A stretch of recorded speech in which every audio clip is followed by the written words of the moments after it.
बहुत बड़ी बात हो और आपके कार्य में कहीं अटकल हो रही हो तो एक ही दीप में दो बातें, शिव और शक्ति, लंबी बाती बनाई, शिव और शक्ति के नाम से दो बाती एक साथ एक दीप में भी लगा सकते।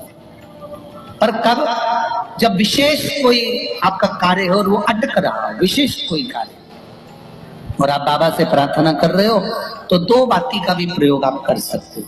ऐसे शिव तत्व। शंकर भगवान को धतूरा कब चढ़ाना चाहिए उसका विशेष ध्यान रखें। जैसे शिवरात्रि है, प्रदोष है, या सोमवार है, या कोई विशेष आपका उत्सव है तो आप शिव जी को धतूरा चढ़ा सकते हैं। या विशेष कोई बीमारी ऐसी लग गई है या विशेष कोई तकलीफ ऐसी हो गई है जिसका निवारण नहीं हो रहा तो आप धतूरा चढ़ा सकते। धतूरा चढ़ाने का भी एक क्रम है। हल्दी में भिगोकर धतूरा चढ़ाया जाता है लक्ष्मी के लिए। चंदन में भिगोकर धतूरा चढ़ाया जाता है आयु की वृद्धि के लिए। अबीर, अबीर एक सफेद कलर का बॉर्डर होता है। अबीर, गुलाल जो होती है, गुलाल में अबीर डलता है, चमकदार, आपने देखा होगा अबीर।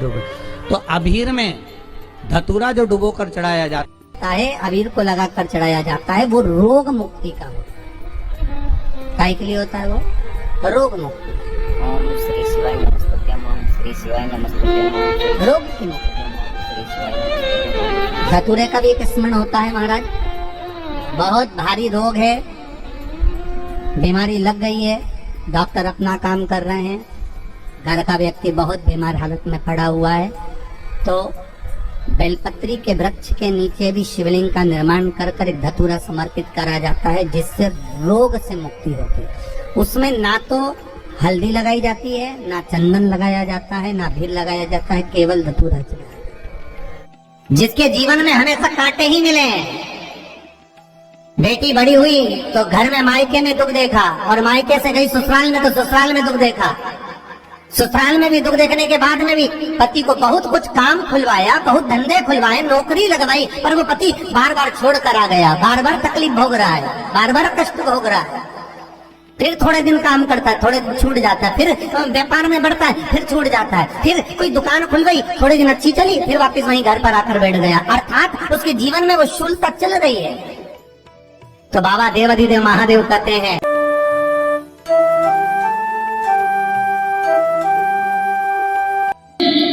हर महीने आता। जब आपके हृदय में कभी कोई बात आ जाए कि बाबा आज मेरा मन ये कह रहा है और आपको सुनना है बाबा, आपको स्वीकारना है बाबा, आपको मेरे मन की बात जानना है बाबा, बस हाथ में चंदन लगाया, बेलपत्री का भाग इस तरह से पकड़कर शिव जी से अपने हृदय की बात कहकर, मेरे देवाधिदेव महादेव से दिल से कहकर, अशोक सुंदरी वाली जो जगह होती है, आपको बताया है अशोक सुंदरी का जो स्थान होता है, ये शिवलिंग यहाँ अशोक सुंदरी की जगह, इस बेलपत्र को अशोक सुंदरी वाली जगह पर जहाँ शिवलिंग है, शिवलिंग की साइड पर पहले नंबर की पत्ती का मुख होना चाहिए, बस उसको रख दीजिए और उस पर थोड़ी देर हाथ रखकर अपने हृदय की बात मेरे महादेव को दिल से कहकर आ जाइए। अगली सोमवार की अष्टमी या अगला प्रदोष या अगली शिवरात्रि जब आती है, मेरा महादेव आपकी मनोकामना का भाव पूर्ण करता है। ये शिव तत्व है। एक बात अपने जीवन में उतार कर रखिएगा, सोमवार की अष्टमी, शिवरात्रि या सोमवार, प्रदोष, बन सके तुम्हारे पास में शिवालय हो या बेलपत्री का वृक्ष हो, वहां दीप दान अवश्य करना चाहिए। अब एक बात का स्मरण आपको रहे थोड़ा सा, अगर किसी कामना के वश अगर हम दीप लगा रहे हैं या हमारे मन में कोई भाव उत्पन्न है और हम बाबा से कहना चाहते हैं कि बाबा मेरा ये कार्य है आप पूर्ण करिएगा, तो फिर शिव मंदिर में भी लंबी बाती का दीप आप प्रदोष या सोमवार की अष्टमी या सोमवार या आप शिवरात्रि को बाबा से निवेदन कर लगा सकते। ये 3 घड़ी 3 पल 3 नक्षत्र 3 समय 3 दिन में जो शूल मुझे समर्पित करता है उसके जीवन से मैं शूल हटा देता। वो 3 दिन लिखे स्कंद पुराण में।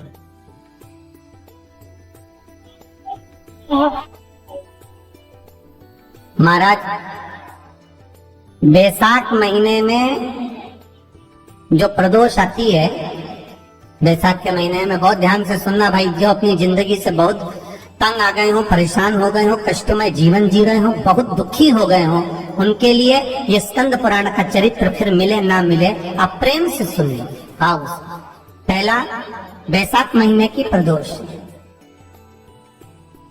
चाहे वो शनिचरी प्रदोष हो, चाहे रविवार की हो, सोमवार की हो, मंगल की हो, बुधवार की हो, गुरुवार की हो, शुक्रवार की हो, शनिवार की हो, कोई भी वार की हो, पर बैसाख महीने की प्रदोष, प्रदोष काल में शाम का समय सूर्य डूब रहा हो, बस डूबा ही हो, और उस समय पर सूर्य के डूबन के तुरंत बाद बाबा को धतूरे के साथ में बेलपत्री ना चढ़ाते हुए बेलपत्री के वृक्ष के 7 कांटे बाबा के शिवलिंग पर समर्पित करे जाते हैं महाराज, अपनी जिंदगी में अड़चनों को हटाने के लिए। फिर आप जिस व्यापार में उतरे, जिस व्यवसाय में उतरे, जिस नौकरी में उतरे, आप दिल से करें, आपको तरक्की मिलेगी। आप हार नहीं सकते, नीचे नहीं आ सकते, उन्नति पर ही चढ़ेंगे। एक वैशाख मास की प्रदोष, दूसरा शिवरात्रि के दिन मध्याह्न का समय। महाराज जो बड़ी शिवरात्रि होती है माघ की, बड़ी शिवरात्रि के अंतर्गत मध्याह्न का समय दोपहर के ठीक 12 बजे, चाहे फिर वो कोई भी दिन हो महाराज, शिवरात्रि जिस दिन पड़ रही हो उस दिन भी धतूरे के साथ बाबा को 7 कांटे बेलपत्री के वृक्ष के समर्पित होते हैं महाराज। इसमें आप ये वाले जो कांटे हैं जो शिवरात्रि के दोपहर 12 बजे वाले हैं, अगर कोई मदिरा पीने वाला हो, व्यसन में डूबने वाला हो, कोई जुआ खेलने वाला हो, कोई गलत वेश्यावृत्ति करने वाला या अपने मार्ग से विचलित कोई व्यक्ति है, उसके लिए भी ये कांटे बहुत काम आते हैं। दूसरा, पार्वती तेरे द्वारा तेरे नयन अश्रु से जो प्रगटा हुआ बेल का वृक्ष है, द्वितीय शूल मैं वहां धारण करता, तृतीय शूल, तीसरा शूल जो वर्णन करा गया महाराज। भगवान श्रावण के महीने में जो भी दूसरा सोमवार पड़े, जो भी पड़े, श्रावण के महीने का जो दूसरा सोमवार होता है, उस दूसरे सोमवार में रात्रि के समय पर, अर्थात शास्त्र अब घड़ी और पल का स्मरण करेंगे तो रात्रि के बजेंगे 10 से 12 बजे महाराज, 10 से 12 के बीच में धतूरे के साथ बाबा को शूल समर्पित होता है महाराज।